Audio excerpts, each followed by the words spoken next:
The castle of Murmurin looked better than anything Vainqueur could have imagined. An immense, foreboding structure of black stone, the dungeon stood on a rock in the middle of a crater full of hot lava, the black smoke surrounding the place giving it a spooky look. The remains of a half-destroyed stone bridge linked the volcano's edge to the castle's entrance, a stone doorway more than large enough to fit Vainqueur through, unlike that stupid temple. A ring of stone bound the castle's numerous towers and fortifications, overseen by magnificent dragon statues. The structure had one pointed tower larger than all others at the center, Vainqueur catching glimpses of shadowy forms through stained glass windows. Clouds of carrion birds and crows flocked to the roofs, hungry for manling blood, while giant worms roamed the magma below. It had lava. It had a food reserve. It had towers. In short, it was the perfect lair where to stash his hoard. The land outside the castle was considerably less impressive than the building itself though. The volcano was suitably big and bordered the western sea, but the countryside was an unsightly patch of badlands and arroyos.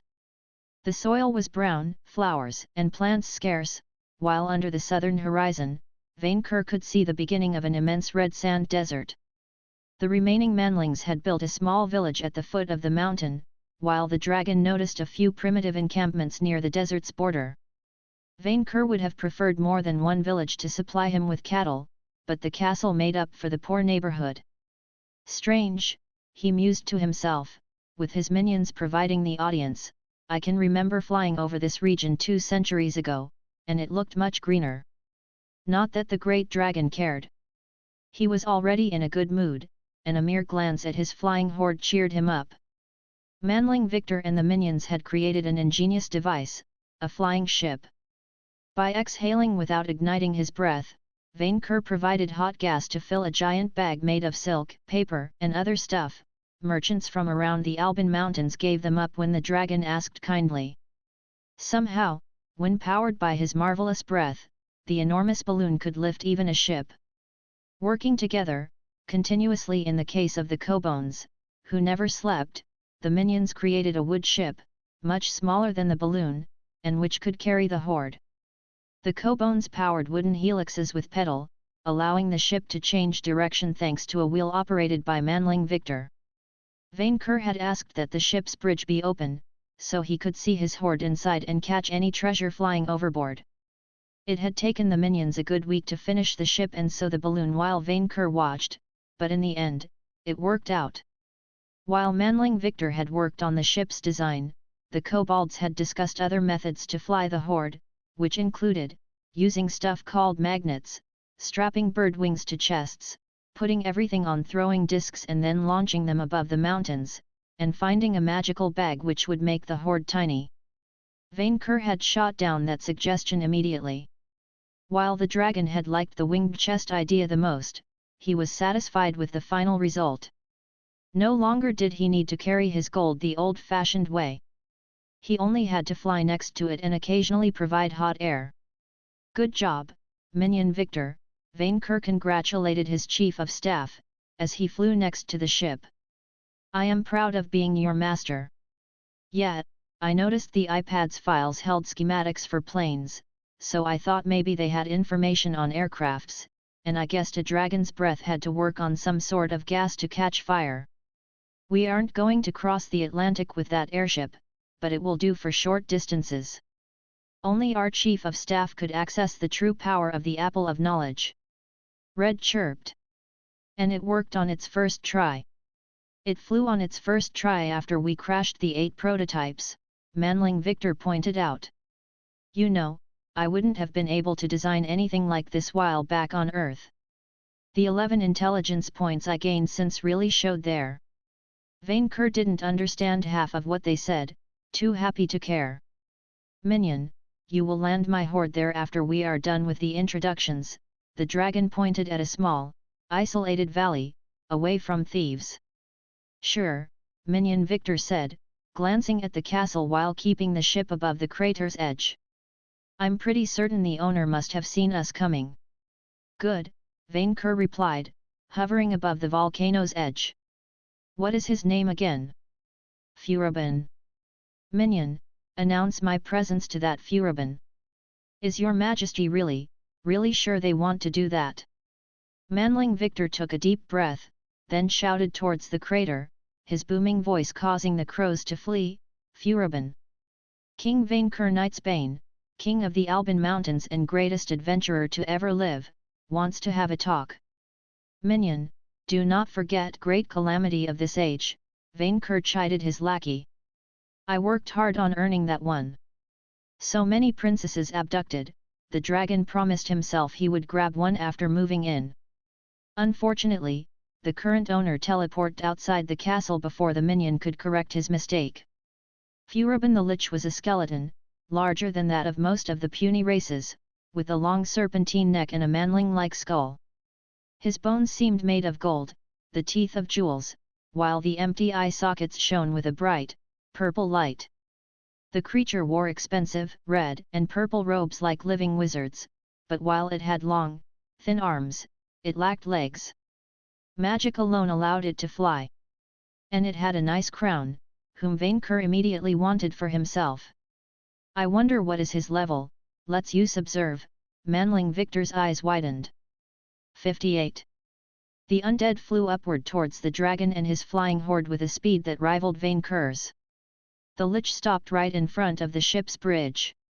Greetings, mortals, the Lich said with a deep, frosty voice. Vainqueur noticed the air chilled out around him. His Majesty King Vainqueur Knightsbane, and Victor Dalton, I assume. Indeed, I am King Vainqueur, Vainqueur replied proudly, happy at being shown proper respect. This day just couldn't get better. You face Furibon, Archmage of Ishvania, the undead replied, welcome to my humble abode. It has been so long since I have had living visitors. My creations are so eager to fight. You know our names. Manling Victor spoke up. You were expecting us. My lord and master, King Brandon Moore, warned me that you helped Gardy Magni retake the fortress of Rochefrond by destroying his chosen agents, and stole the Apple of Knowledge. The creature's eyes moved to examine the ship. I see that you already peered in its forbidden knowledge. They did what with Rochefrond? Vainqueur hadn't paid attention back then. Have you come to return the artifact to its rightful owner? The Lich asked. I hope not. I would have to spare you in that case. As if anyone could take what belongs to me, the dragon taunted the Lich with disdain. The creature let out a deep sound which Vainqueur thought to be a laugh. Why not play a game for it, then? You are adventurers eager to challenge my castle, are you not? The lack of victims bores me so very much. Your feeble minds cannot fathom the number of trap designs I went through over the last half a century. When you are immortal and tasked with holding a crumbling ruin, you have to occupy your time somehow. By making death traps. Minion Victor asked with a strange tone. To each their hobby. A sarcastic mortal, the Lich replied with the exact same tone, except it somehow sounded more scathing. How original. Black curse. A black aura surrounded Manling Victor, instantly draining all colors from his skin and bringing him to his knees. The sound the minion made though. Vainqueur had never heard such a ridiculous sound in his life, and neither did Furibon, who let out a chuckle. Still standing? Then, let us try again. Black curse. Victor collapsed to his chest this time, almost falling overboard. Chief, the kobolds and kobolds immediately rushed to his help. Why did it not make an amusing sound this time? The Lich wondered. Because I already learned your monster perk, wanna see? Manling Victor raised a feeble hand at the Lich. Black curse, a black aura surrounded the Lich, who shrugged it off. A monster squire. How amusing, trying to fight me with my own perk. Maybe I should cut the greetings short and cast down this ship from the skies, and you with it. Stop bullying my minions, Vainqueur warned the creature, moving between the flying ship and the Lich. He is my chief of staff. To attack him without my permission is to show me disrespect and commit suicide by dragon. Oh? You wish to fight? I admit I would rather test my creations on you first, but if you wish to skip directly to a fight, I will take back the APPL board. With the conversation and eager to claim his new castle before dinner, Vainqueur finger poked the lich in the chest. The blow sent him flying towards the castle, but the creature's flight stabilized before it could hit the walls. "You," the lich fumed with cold anger. "You lizard, how dare you touch me? I will mount your head on a spike in my library."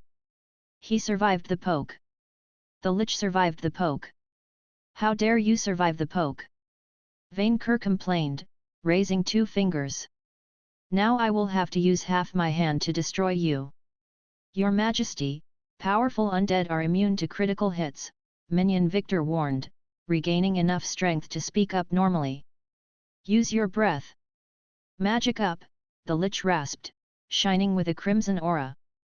"Greater fire res." Vainqueur just blasted him with a quick fireball, vaporizing him at once. He instantly regretted it. "The crown. Congratulations! For taking a powerful lich by surprise and temporarily destroying it before your fans, you have earned a level in Gladiator. Plus 30 HP, plus 2 STR, plus 1 Ski, plus 1 AGI, plus 1 Cha, plus 1 LCK. Vainqueur, best dragon, his minions congratulated him. "Vainqueur, Vainqueur, Vainqueur. Where is the treasure?" Vainqueur asked, once the smoke settled to reveal nothing but dust. "He should have dropped a treasure." "That's because he's not dead, Your Majesty," Manling Victor said, as he rose back to his feet. "Of course he is. He is an undead, he was dead before I killed him." "Your Majesty, first, Furubin is a lich. Their souls are held by a container which will allow them to revive within a few days if not destroyed." Before Vainqueur could argue further, the lich materialized right back in front of them, powerful sorcery surrounding him. Greater fire resistance, magic ward, stone ward, accelerate, greater evasion. Already. Victor squinted at the sight. "Shouldn't it take you days to recover? I have a special perk which accelerates the process. As for you, Vainqueur, I will teach you why your kind is." The lich dodged Vainqueur's attempt to poke him by flying out of the way. "Stop this on again," he avoided a poke. "Stop this! Crimson barrier. A shining sphere of red magical surrounded the lich, blocking Vainqueur's frustrated attempts at poking him with 2 fingers. "Better. King Vainqueur, I thought you would be an entertaining victim, but now I cannot wait to make a bag out of your skin." "As if," Vainqueur replied with smug disdain. "A dragon has no weakness." "Is that so?"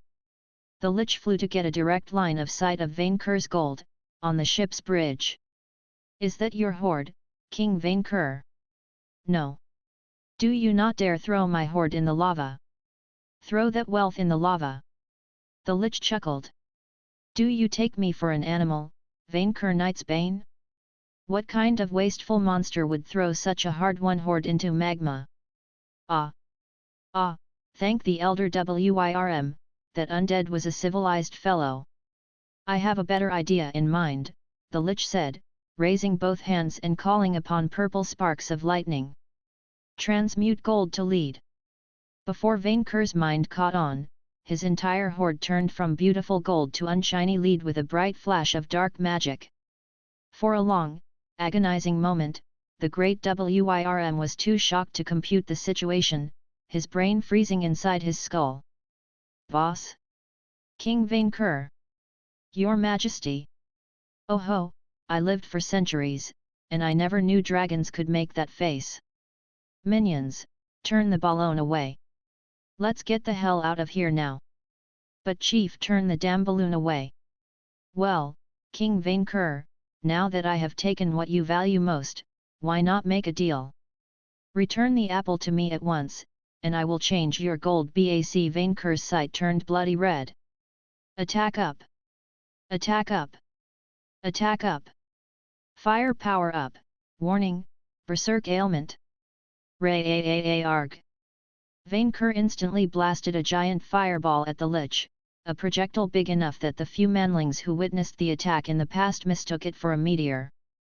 Teleportation. The lich blinked out of the way before the fires could destroy him, the projectile hitting the crater's edge and causing a large span of it to fall into the magma. The lich reappeared nearby, observing the destruction with ominous silence. In hindsight, he muttered to himself, maybe that was a mistake. In the ropes of berserk rage, Vainqueur blasted the entire area, castle and lich included, with fiery death. This time, Furubin was hit directly by a fireball, shattering his crimson shield and sending him flying through one of the castle's wall. One of the smaller towers collapsed on him. Too angry to think, Vainqueur kept firing at the dungeon, melting the stone and blasting another tower into the magma. Immediately afterward a bright, yellow magical barrier surrounded the castle, shielding it from the dragon's repeated bombardment. The monsters in the magma cowered in fear. Vainqueur furiously roared to the heavens, and the mountain trembled.